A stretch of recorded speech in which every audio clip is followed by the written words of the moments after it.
जैसा कि आज सभी लोग जानते हैं कक्षा 8 के बच्चे सबसे सीनियर बच्चे हैं, इस विद्यालय के सबसे सीनियर और श्रेष्ठ भी कह सकते हैं।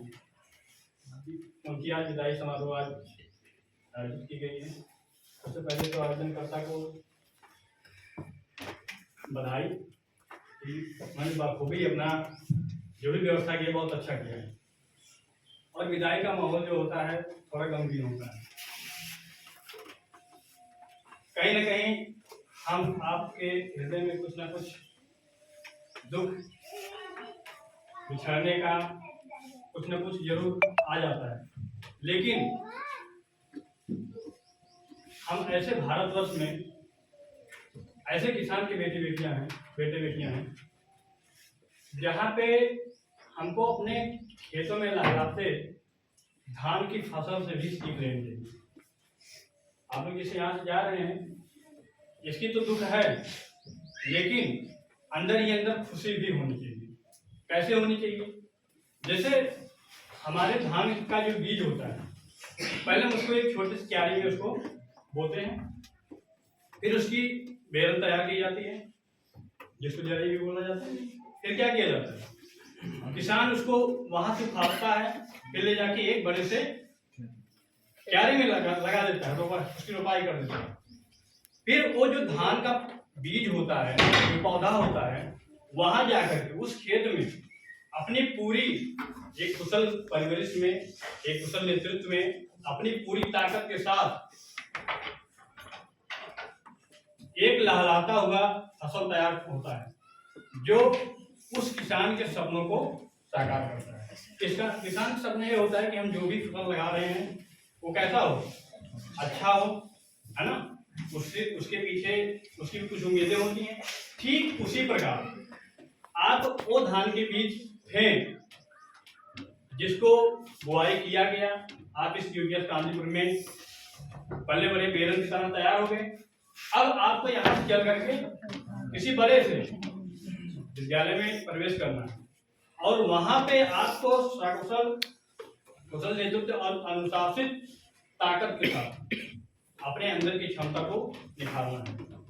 आप जहां भी जाएंगे वहां पे अपनी पूरी ताकत के साथ एक अनुशासित ताकत हो। शारीरिक ताकत की बात नहीं हो रही है कि आप अपनी ताकत दिखाइए, वहां पे आपका ताकत अनुशासित हो और मानसिक ताकत को बढ़ाइए और अपने मम्मी पापा के, अपने गुरुजनों के उम्मीदों पे खरा उतरिए, है ना। तब तो जाके आपके मम्मी पापा का या जो भी आपसे आपकी पैसे होंगे उनके सपने साकार होंगे। आपको क्या बनना है? धान का अब वो शक्तिशाली पौधा बनना है जो एक जगह से उखड़ के जाके दूसरे खेत में अपनी ताकत दिखाते हुए लहराता हुआ निकल आता है, ठीक है ना। और ये जान लीजिए कि अनुशासन ही सबसे बड़ी चीज है। अगर आप अनुशासित ढंग से कोई कार्य करेंगे, कर्म, हमने कई बार आपको बताया है, कर्म ही पूजा, कर्म स्थल ही, कर्म करते रहने से ही मिल सकती मंजिल है।